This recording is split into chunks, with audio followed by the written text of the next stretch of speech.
I'm going to start by telling you about an email that I saw in my inbox recently. Now, I have a pretty unusual inbox because I'm a therapist and I write an advice column called Dear Therapist. So you can imagine, right, what's in there? I mean, I've read thousands of very personal letters from strangers all over the world. And these letters range from heartbreak and loss to spats with parents or siblings. I keep them in a folder on my laptop, and I've named it The Problems of Living. So I get this email, I get lots of emails just like this, and I want to bring you into my world for a second and read you one of these letters. And here's how it goes.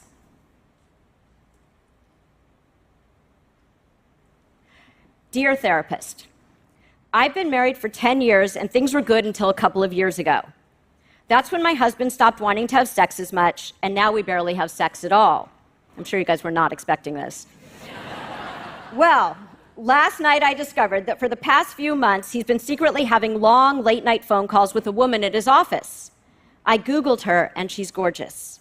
I can't believe this is happening. My father had an affair with a coworker when I was young, and it broke our family apart. Needless to say, I'm devastated. If I stay in this marriage, I'll never be able to trust my husband again, but I don't want to put our kids through a divorce, a stepmom situation, etc. What should I do? Well, what do you think she should do?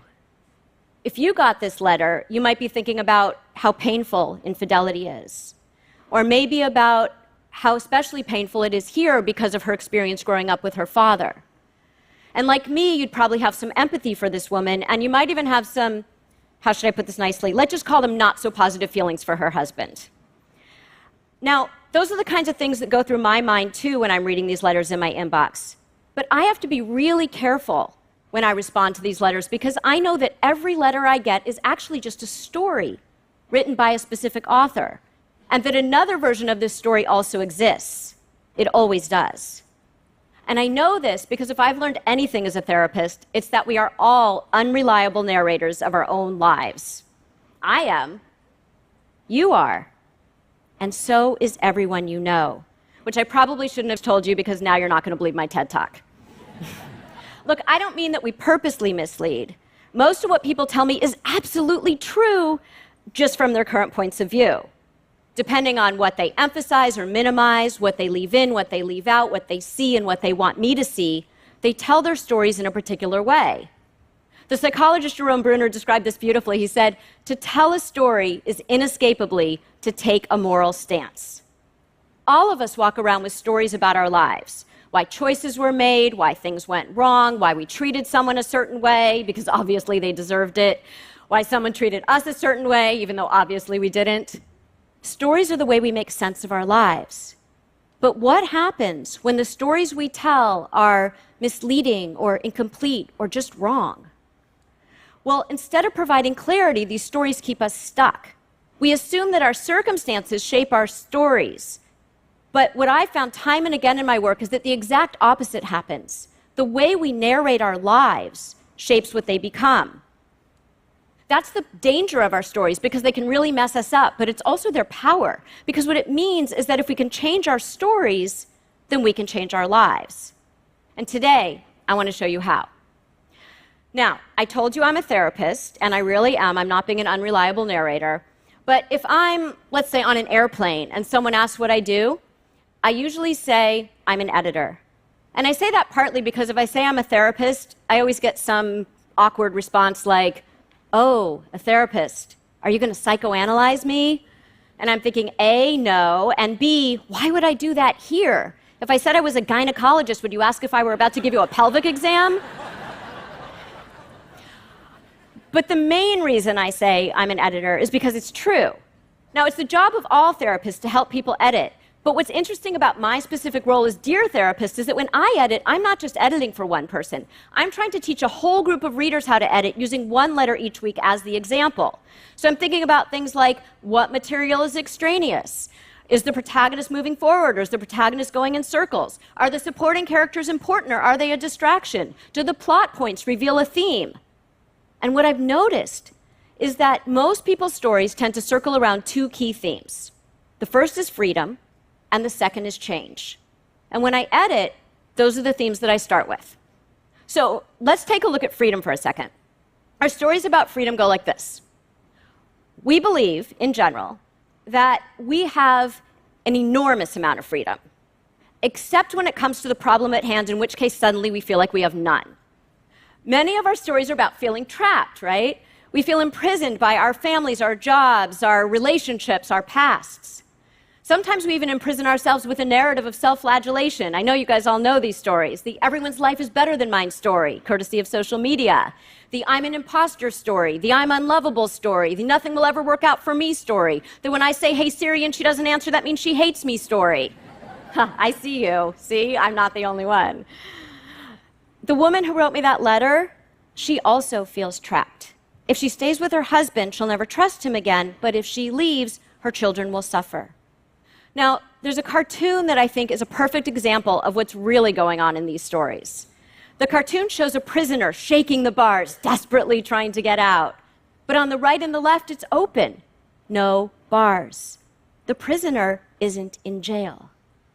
That's most of us. We feel completely trapped, stuck in our emotional jail cells. But we don't walk around the bars to freedom because we know there's a catch. Freedom comes with responsibility. And if we take responsibility for our role in the story, we might just have to change. And that's the other common theme that I see in our stories, change. Those stories sound like this. A person says, I want to change. But what they really mean is, I want another character in the story to change. Therapists describe this dilemma as, if the queen had balls, she'd be the king. I mean, it makes no sense, right? Why wouldn't we want the protagonist, who's the hero of the story, to change? Well, it might be because change, even really positive change, involves a surprising amount of loss. Loss of the familiar. Even if the familiar is unpleasant or utterly miserable, at least we know the characters and setting and plot, right down to the recurring dialogue in this story. You never do the laundry. I did it last time. Oh yeah, when? There's something oddly comforting about knowing exactly how the story's going to go every single time. To write a new chapter is to venture into the unknown. It's to stare at a blank page. And as any writer will tell you, there is nothing more terrifying than a blank page. But here's the thing. Once we edit our story, the next chapter becomes much easier to write. We talk so much in our culture about getting to know ourselves. But part of getting to know yourself is to unknow yourself, to let go of the one version of the story you've been telling yourself so that you can live your life and not the story that you've been telling yourself about your life. And that's how we walk around those bars. So I want to go back to the letter from the woman about the affair. She asked me what she should do. Now, I have this word taped up in my office, ultra-crepidarianism, the habit of giving advice or opinions outside of one's knowledge or competence. It's a great word, right? You can use it in all different contexts. I'm sure you guys will be using it after this TED Talk. I use it because it reminds me that as a therapist, I can help people to sort out what they want to do, but I can't make their life choices for them. Only you can write your story, and all you need are some tools. So what I want to do is I want to edit this woman's letter together right here as a way to show how we can all revise our stories. And I want to start by asking you to think of a story that you're telling yourself right now that might not be serving you well. It might be about a circumstance you're experiencing. It might be about a person in your life. It might even be about yourself. And I want you to look at the supporting characters. Who are the people who are helping you to uphold the wrong version of this story? For instance, if the woman who wrote me that letter told her friends what happened, they would probably offer her what's called idiot compassion.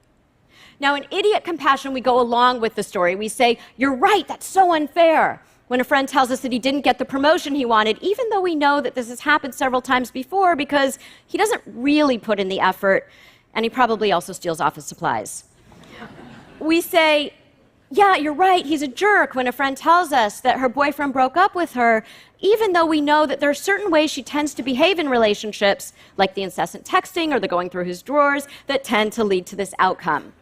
We see the problem. It's like, if a fight breaks out in every bar you're going to, it might be you. In order to be good editors, we need to offer wise compassion, not just to our friends, but to ourselves. This is what's called, I think the technical term might be, delivering compassionate truth bombs. And these truth bombs are compassionate because they help us to see what we've left out of the story. The truth is, we don't know if this woman's husband is having an affair, or why their sex life changed 2 years ago, or what those late-night phone calls are really about. And it might be that because of her history, she's writing a singular story of betrayal, but there's probably something else that she's not willing to let me in her letter, or maybe even herself, to see.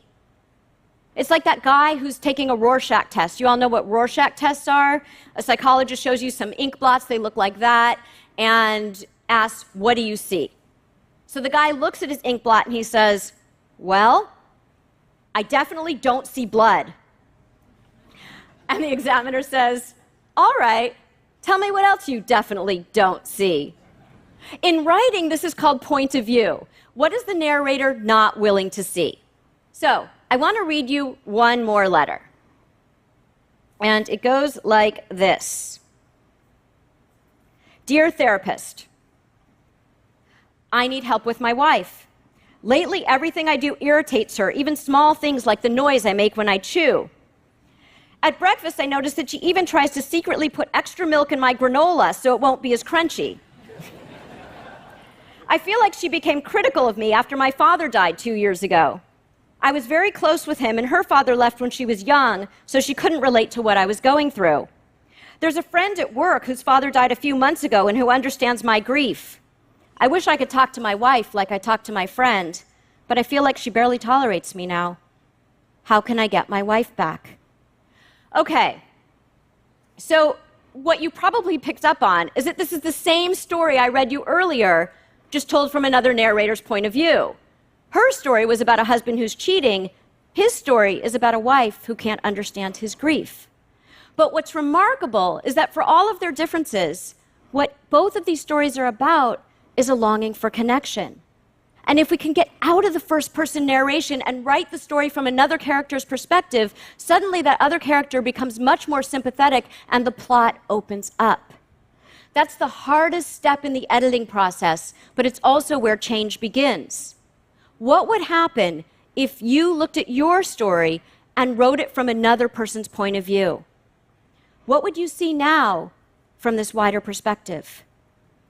That's why when I see people who are depressed, I sometimes say, you are not the best person to talk to you about you right now, because depression distorts our stories in a very particular way. It narrows our perspectives. The same is true when we feel lonely or hurt or rejected. We create all kinds of stories distorted through a very narrow lens that we don't even know we're looking through. And then we've effectively become our own fake news broadcasters. I have a confession to make. I wrote the husband's version of the letter I read you. You have no idea how much time I spent debating between granola and pita chips, by the way. I wrote it based on all of the alternative narratives that I've seen over the years, not just in my therapy practice, but also in my column, when it's happened that two people involved in the same situation have written to me, unbeknownst to the other, and I have two versions of the same story sitting in my inbox. That really has happened. I don't know what the other version of this woman's letter is, but I do know this. She has to write it. Because with a courageous edit, she'll write a much more nuanced version of her letter that she wrote to me, even if her husband is having an affair of any kind, and maybe he is. She doesn't need to know what the plot is yet. Because just by virtue of doing an edit, she'll have so many more possibilities for what the plot can become. Now, sometimes it happens that I see people who are really stuck, and they're really invested in their stuckness. We call them help-rejecting complainers. I'm sure you know people like this. They're the people who, when you try to offer them a suggestion, they reject it with, yeah, no, that'll never work because, yeah, no, that's impossible because I can't do that. Yeah, I really want more friends, but people are just so annoying. What they're really rejecting is an edit to their story of misery and stuckness. And so with these people, I usually take a different approach. And what I do is I say something else. I say to them, we're all going to die. I'll bet you're really glad I'm not your therapist right now. Because they look back at me the way you're looking back at me right now with this look of utter confusion. But then I explain that there's a story that gets written about all of us eventually. It's called an obituary. And I say that instead of being the authors of our own unhappiness, we get to shape these stories while we're still alive. We get to be the hero and not the victim in our stories. We get to choose what goes on the page that lives in our minds and shapes our realities.